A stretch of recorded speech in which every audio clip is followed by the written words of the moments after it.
میں اسے سمجھ بھی رہا تھا اور دیکھ بھی رہا تھا، بلکہ ایسے دیکھ رہا تھا جیسے مونچھوں پر تاؤ دے کر چیلنج کیا جاتا ہے۔ دیکھ لوں گا، میرا نام غلام حسین ہادی ہے، دیکھ لوں گا۔ یوں دیکھتے رہنے کا انجام میرے حق میں برا ہوا۔ وہ صبح تک میرے دل و دماغ میں بری طرح نقش ہو گئی۔ باجی جان نے اچھی طرح سمجھایا تھا، مجھے صرف شوہر بننا چاہیے، دیوانہ عاشق نہیں بننا چاہیے۔ مجھے ان کے نقطۂ نظر کے مطابق پریشان ہونا چاہیے کہ ایک رات میں اس کا جادو سر چڑھ کر بول رہا ہے۔ ابھی 2 ماہ اس کے ساتھ گزریں گے، جانے اس کی چاہت کیا گل کھلائے گی۔ اس وقت میں پریشان تئی تھا، کیونکہ محبت پریشان نہیں کرتی، آسودہ کرتی ہے۔ سچ بات تو یہ ہے کہ میں اس کے سامنے اپنی باجی جان کو بھول گیا تھا، جن کے سائے میں رہ کر کچھ محنت کیے بغیر، کوئی کاروبار کیے بغیر دولت مند بن گیا تھا۔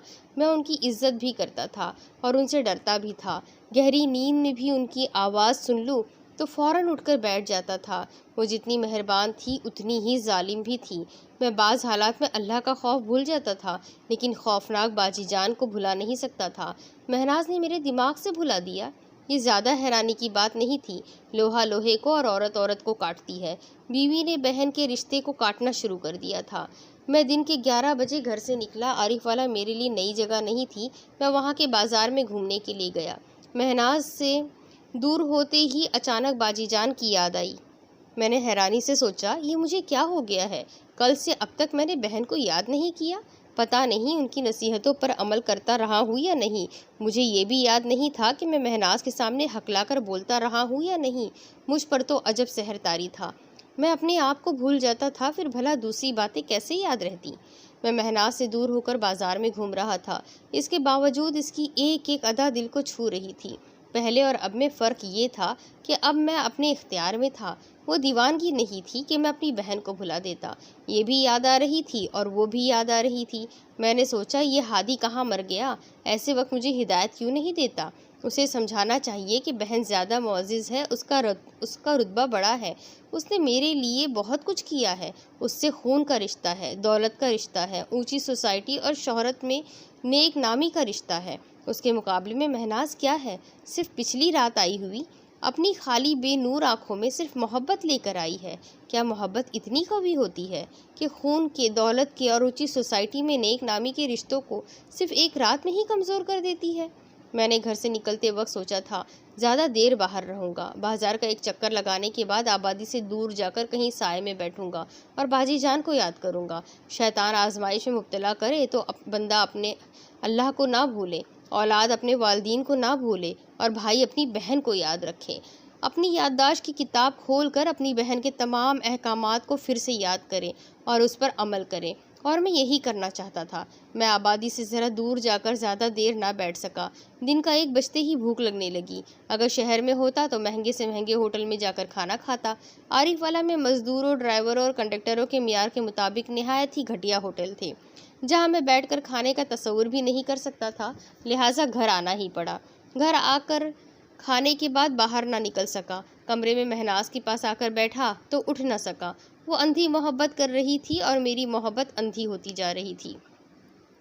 جب تک ایک نئی دلہن کی شرم اور جھجک تھی، مہناز کم بولتی تھی، زیادہ سے زیادہ اپنی آنکھوں کے متعلق گفتگو کرتی تھی۔ یہی پوچھتی تھی، کب مجھے آنکھیں ملے گی، کب میں آپ کو دیکھوں گی، اور آپ کی آنکھوں سے یہ دنیا کتنی حسین دکھائی دے گی۔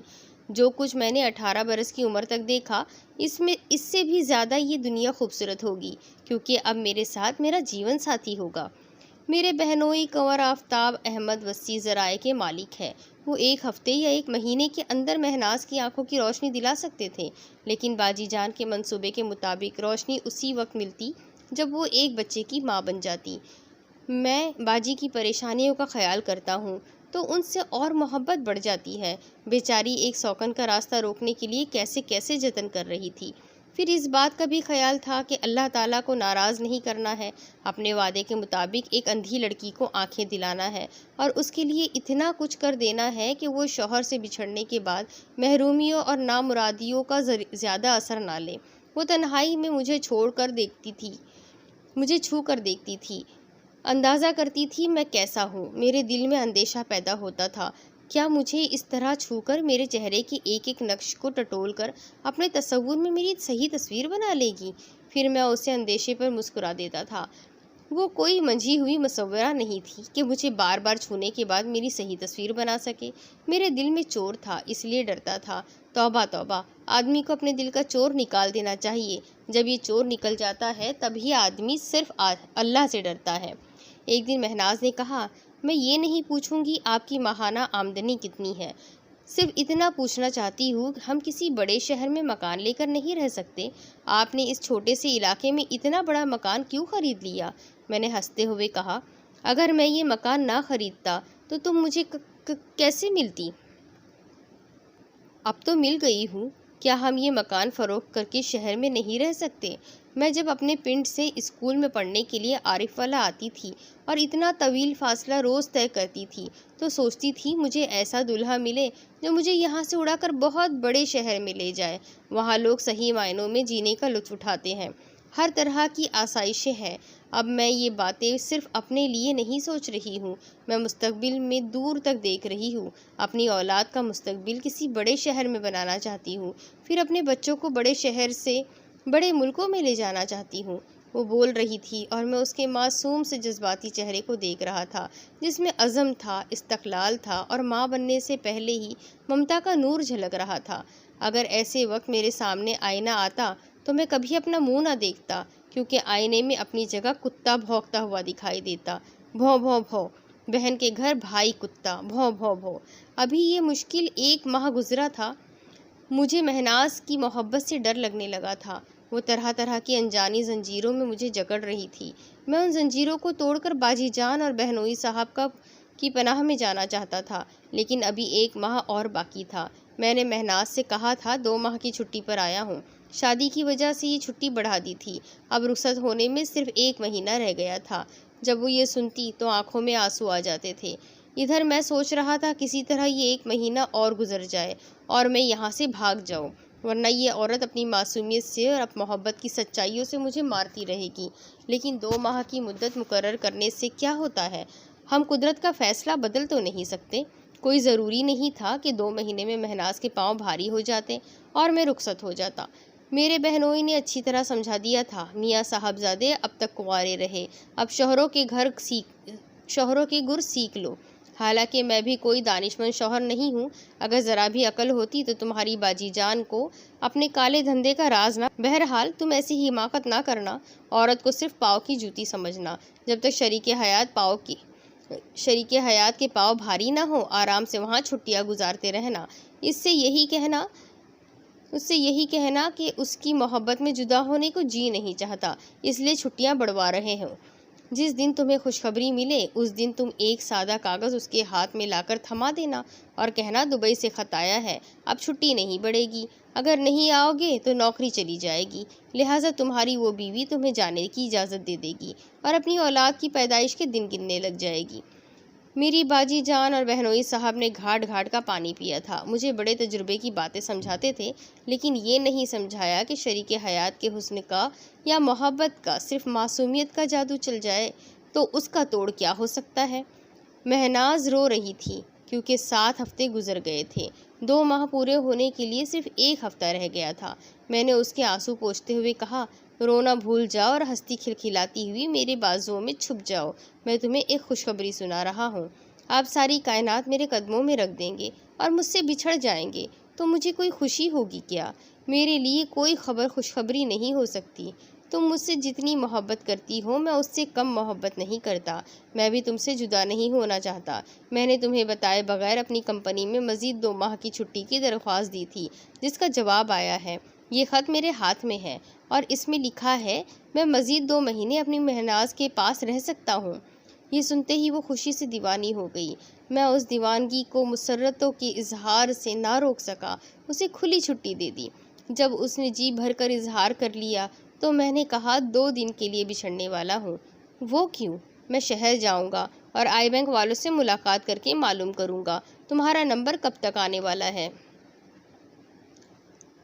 وہ میرے ساتھ شہر جانے کی ضد کرنے لگی۔ میں نے کہا کچھ روز صبر کر لو، جب آنکھیں مل جائے گی تو میرے ساتھ ایک شہر تو کیا پوری دنیا دیکھو گی، ابھی جاؤ گی تو مجھے ہر اتنے بڑے شہر میں قدم قدم پر تمہیں سنبھالنا ہوگا، میری ذمہ داریاں بڑھ جائے گی۔ میں نے اسے پیار محبت سے سمجھایا، وہ سمجھ گئی۔ میں وہاں سے سیدھا باجی جان کے پاس پہنچا، وہ مجھے دیکھتے ہی تاڑ گئی، کہنے لگی تم کچھ پریشان ہو، آؤ یہاں بیٹھو۔ وہ ہمیشہ اپنے پاس صوفے پر بٹھایا کرتی تھی۔ میں ان کے قدموں میں بیٹھ کر کہنے لگا، آپ نے درست کہا تھا، لڑکیاں میکہ چھوڑ کر آتی ہے اور اپنے مرد کو سسرال سے چھڑا کر لے جاتی ہے، نہ خود اپنے گھر کی رہتی ہے، نہ شوہر کو امی کے گھر رہنے دیتی ہے، ایک نیا گھر آباد کرتی ہے، پتہ نہیں وہ کب ماں بنے گی، لیکن ابھی سے ممتا کا بھرپور اظہار کر رہی ہے، اپنے ہونے والے بچوں کے مستقبل کے متعلق دور دور تک سوچ رہی ہے۔ باجی جان نے کہا، اس کے سوچنے سے کیا ہوتا ہے، تم کیوں پریشان ہو؟ آپ نے کہا تھا ہر انسان کے پاس اس کا ضمیر ہوتا ہے، اس کا ایمان ہوتا ہے، اگر وہ ذرا بھی ایمان والا ہوتا ہے تو اس کے دل میں خوف خدا ہوتا ہے۔ بے شک ہم سب کو اللہ سے ڈرنا چاہیے، کون جانتا ہے کب اس کا قہر نازل ہو جائے، اس لیے کوئی ایسا قدم نہیں اٹھانا چاہیے جس سے دوسروں کو نقصان پہنچے۔ میں تمہیں ہجے کر کے سمجھا چکی ہوں، مہناز کو نقصان نہیں پہنچے گا، وہ اگر تھوڑا سا نقصان اٹھائے گی تو عمر بھر فائدے میں رہے گی۔ تم اسی طرح اپنے ضمیر کو سمجھاتے رہو، ورنہ کوئی حماقت کر بیٹھو گے۔ بائی دا وے، تم کتنے دنوں کے لیے آئے ہو؟ اس سے 2 دن کا کہہ کر آیا ہوں۔ میرے بہنوئی نے باجی کے کان میں کچھ کہا، پھر بولے، آؤ ہادی، میں تمہارے ساتھ لان میں ٹہلنا چاہتا ہوں۔ میں ان کے ساتھ لان میں آ گیا۔ وہ آہستگی سے بولے، تمہیں مہناز کو چھوڑ کر نہیں آنا چاہیے تھا، میں صرف 2 دن کے لیے آیا ہوں۔ میاں صاحب زادے، کسان اپنی زمین پر اس وقت تک ہل چلاتا ہے جب تک کہ زمین بیج قبول کرنے میں اور فصل اگانے کے قابل نہیں ہو جاتی۔ جب تک وہ قابل نہیں ہوتی، کسان محنت کرتا رہتا ہے۔ میں تھوڑی دیر تک خاموش رہا، ان کے ساتھ ٹہلتا رہا اور ان کی باتوں پر غور کرتا رہا۔ بات سمجھ میں آ رہی تھی، میں مہناز کی محبت سے گھبرا کر آیا تھا، باجی جان کی پناہ میں تھوڑا وقت گزارنا چاہتا تھا اور یقین کرنا چاہتا تھا کہ باجی جان کا جو رعب، جو دبدبہ ہے اور ان کا جو اثر مجھ پر ہے، مہناز اس طلسم کو نہیں توڑ سکے گی۔ میں واپس آیا۔ ہم شوہروں کو کھوٹوں سے بندھا ہوا بیل کہا جاتا ہے۔ ہم ضد میں آ کر کھوٹے سے خواہ کتنا ہی دور بھاگنا چاہیں، صرف رسے کی لمبائی تک جاتے ہیں، پھر وہ رسہ ہمیں روک دیتا ہے اور ہم پلٹ کر کھوٹے کی طرف چلے آتے ہیں۔ مہناز کی طرف آتے ہوئے مجھے محسوس ہوا میں اس کی محبت میں سے گھبراتا نہیں ہوں، بلکہ اس پر بری طرح مر مٹا ہوں۔ میرا دل کہتا تھا، یہی ایک عورت ہے جو پوری کی پوری میری ہے، کوئی اس کی محبت میں حصے دار نہیں ہے، یہ صرف میری ہے اور میرے ہی بچے پیدا کرنے کے لیے ہے۔ مجھے باجی جان کے گھر سے خون کا رشتہ ملا ہے اور اچھی خاصی محبت ملی ہے، لیکن جو خون کا رشتہ ملا ہے وہ ماضی کی بات ہے، اور جو خون کا رشتہ میری اولاد سے چلنے والا ہے اس کا سرچشمہ مہناز ہے۔ آج مجھے باجی جان کی یہاں سے دولت ملی ہے، کل کہیں اور فراڈ کروں گا تو دولت مل جائے گی، پرسوں کہیں اور ہاتھ مارنا چاہوں گا تو وہاں سے بھی کامیابی ہو ہی جائے گی اور کچھ دولت حاصل ہو جائے، لیکن سچی اور کھری محبت تو مجھے صرف اپنے بچوں کی ماں سے ہی ملے گی۔ میں کشمکش میں تھا، نہ مہناز کو چھوڑ سکتا تھا، نہ باجی جان سے منہ موڑ سکتا تھا۔ میں نے ہادی کو آواز دینا چاہتا تھا اور ساتھ ہی اسے برا بھلا بھی کہتا تھا۔ اس نے مجھے یہ کیوں نہیں بتایا کہ عورت مہناز بھی ہوتی ہے، جو بہن کے گھر میں بھونکنے والے کتے کو بھی انسان بنا دیتی ہے اور محبت کرنا بھی سکھا دیتی ہے۔ ایک دن مہناز نے مجھ سے پوچھا، مشرقی وسطی سے آنے والے اپنے ساتھ کیمرہ ضرور لاتے ہیں، کیا آپ کے پاس کیمرہ ہے؟ کیا تصویریں اتارنا چاہتی ہو؟ ہاں، اگر کیمرہ نہیں ہے تو ہم کسی اسٹوڈیو میں جا کر اپنی تصویریں اتروائیں گے۔ جب آپ دبئی چلے جائیں گے اور مجھے آنکھیں مل جائے گی تو میں کم از کم تصویروں میں آپ کو دیکھ سکوں گی۔ اس کی یہ خواہش میرے کانوں میں خطرے کی گھنٹی بجا رہی تھی۔ میں اسے چھوڑ دیتا، اس سے دور ہو جاتا، کبھی اس سے ملنے نہ آتا تو میری تصویروں کے ذریعے مجھے ڈھونڈنے نکل جاتی، پھر شاید کسی دن مجھ تک پہنچ بھی جاتی۔ میرے پاس کیمرہ نہیں تھا اور میں اس کے ساتھ کسی اسٹوڈیو میں تصویر اتروا کر آئندہ کسی مصیبت کا راستہ ہموار نہیں کرنا چاہتا تھا۔ میں نے کہا، میرے پاس کیمرہ ہے، تمہاری اتنی خواہش ہے تو ابھی جاتا ہوں اور بازار سے فلم خرید کر لے آتا ہوں۔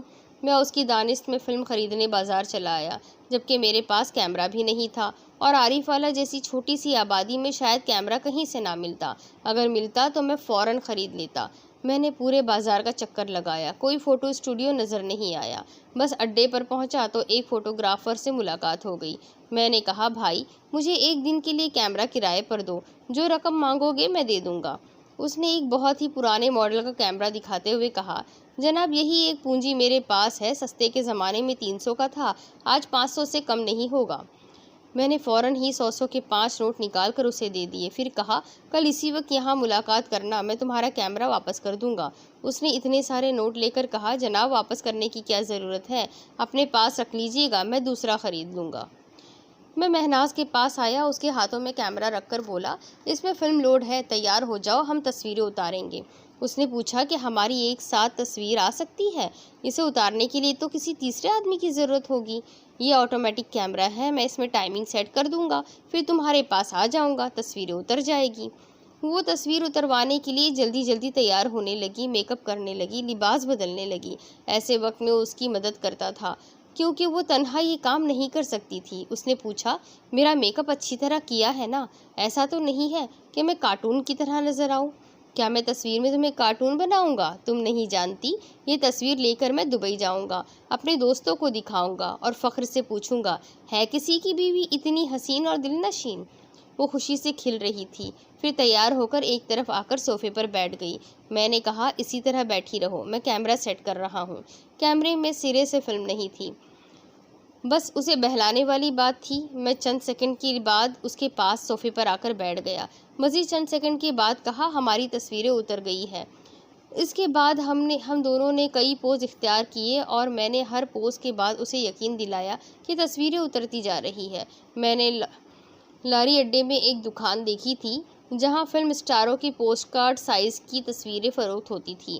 دوسرے دن میں نے وہ تصویریں خرید کر لے آیا، پھر انہیں مہناز کے ہاتھوں میں رکھتے ہوئے کہا، یہ ہماری تصویریں ہیں۔ وہ ان تصویروں کو ہاتھوں میں لے کر خوش ہوئی، پھر ایک دم سے اداس ہو گئی۔ اسے میرے ساتھ تصویریں اتروانے کا بے حد شوق تھا، لیکن وہ تصویریں دیکھ نہیں سکتی تھی۔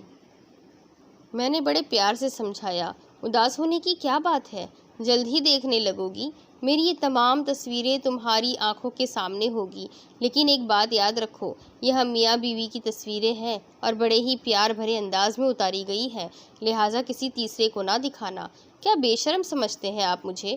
میں انہیں اپنی جان سے زیادہ عزیز رکھوں گی، ایسی جگہ چھپاؤں گی کہ کسی کی نظر بھی نہ پڑے۔ میں مطمئن ہو گیا، اب وہ فلم اسٹاروں کی تصویریں کوئی تیسرا نہیں دیکھ سکے گا۔ جب وہ دیکھے گی اور اس کے بعد کوئی اور دیکھے گا، اس وقت تک پانی سر سے گزر چکا ہوگا۔ بے شک میں مہناز سے فراڈ کر رہا تھا، لیکن اپنے ضمیر کو سمجھا رہا تھا، یہ اس کی بہتری کے لیے کر رہا ہوں۔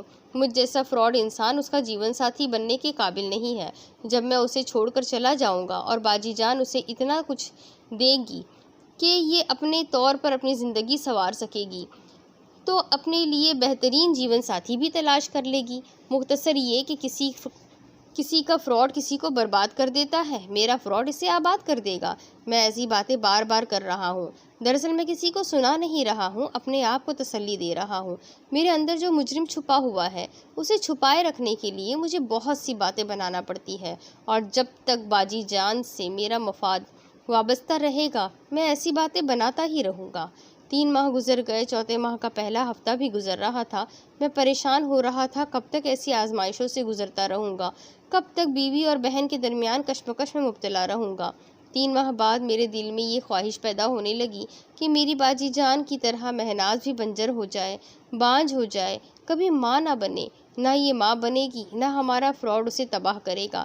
پھر میں ایک دن باجی جان کو راضی کر لوں گا کہ اس سے تو کوئی بچہ نہیں حاصل کرنا ہے، چونکہ یہ میری شریک حیات بن چکی ہے، لہٰذا شریک حیات ہی رہنے دیا جائے۔ جہاں تک بچے کا تعلق ہے، میں دوسری شادی کر لوں گا، میری دوسری بیوی سے فراڈ کیا جائے، مجھے دکھ نہیں پہنچے گا۔ مگر جانے کیوں مہناز راستہ ٹٹولتے وقت کبھی لڑکھڑاتی ہے، گرنے والی ہوتی ہے تو میرے دل اور دماغ کو جھٹکا سا پہنچتا ہے اور میں لپک کر اسے سہارا دیتا ہوں۔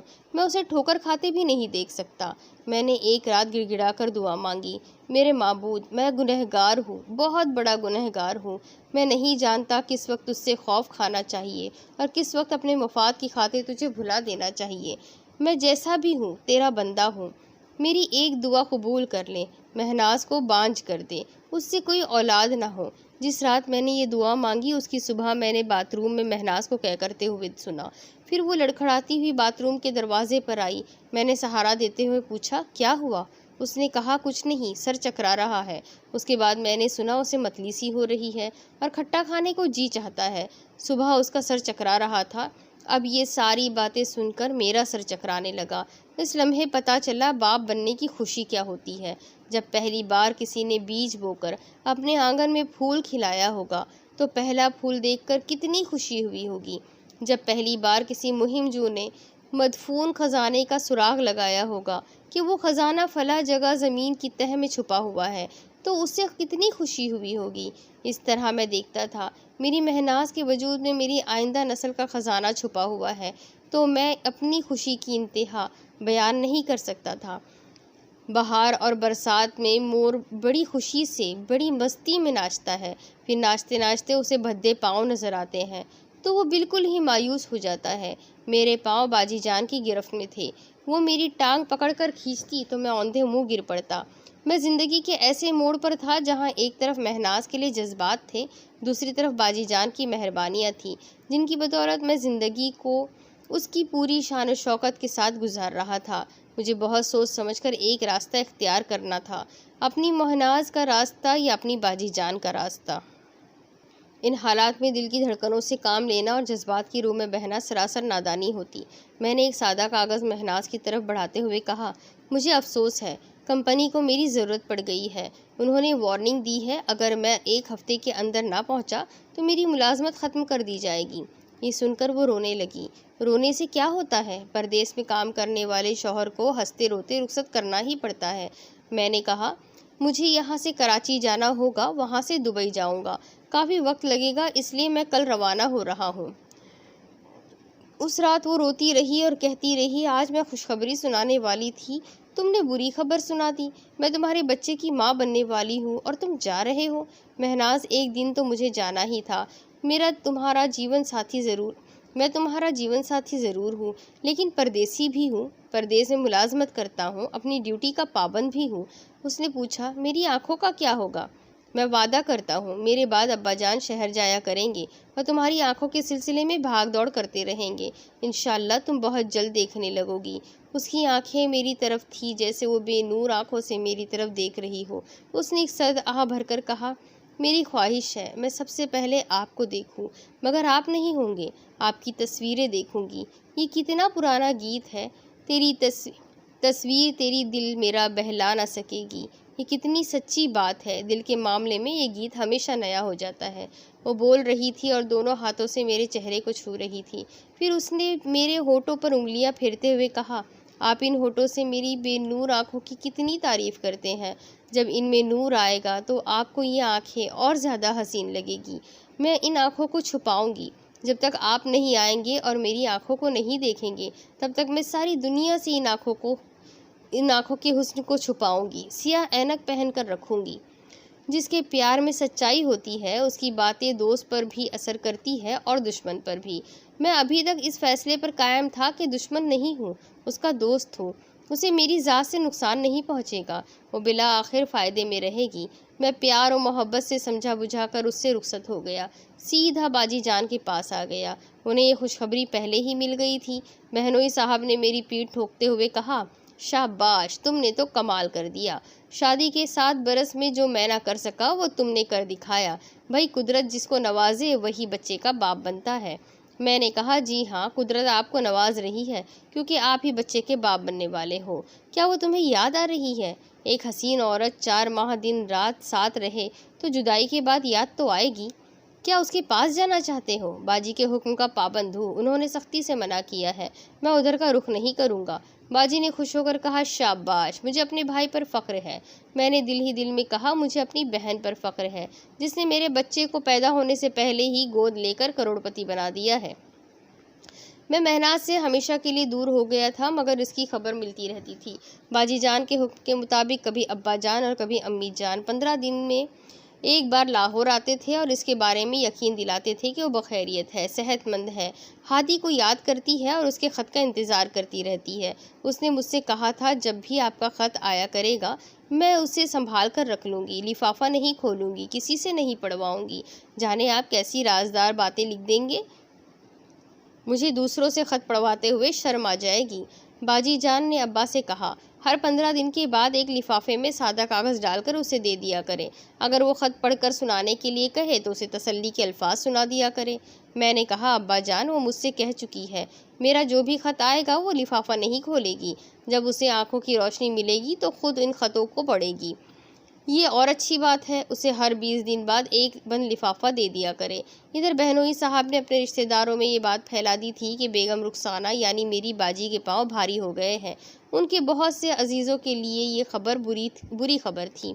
وہ آس لگائے بیٹھے ہوئے تھے کہ کنور آفتاب احمد اپنے کسی بھتیجے یا بھانجے کو گود لے لیں گے اور اسے اپنی جائیداد کا وارث بنا دیں گے۔ یہ بری خبر سننے کے باوجود وہ اوپری دل سے ظاہر کر رہے تھے کہ یہ خوشخبری ہے۔ رشتہ دار مبارکباد دینے کے لیے آنے جانے لگے اور پوچھا کرتے تھے ہماری ضرورت ہو تو ہم کوٹھی میں رہ جائیں۔ ایسی حالت میں بیگم رخسانہ کو زیادہ سے زیادہ آرام کرنا چاہیے اور ان کی خدمت کے لیے قریبی رشتہ داروں کو موجود رہنا چاہیے۔